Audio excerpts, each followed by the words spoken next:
If the cartel told you can make $1 million in a day, 25 years old at this time, $1 million sounds pretty good to me.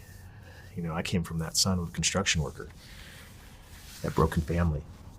So $1 million, I mean, what do I got to do for $1 million?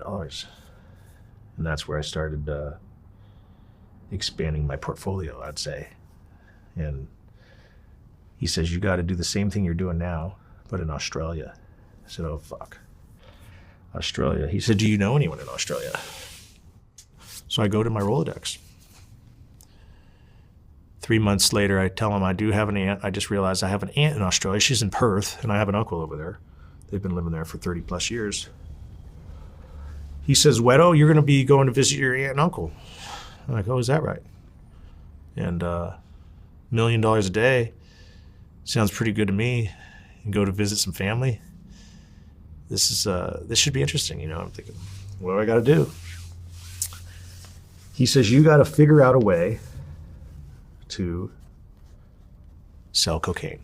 He says, I already have the cocaine there. I have a ton, which is 1,000 kilos. It's the best cocaine in the world. It came from Colombia. It's 95% grade. And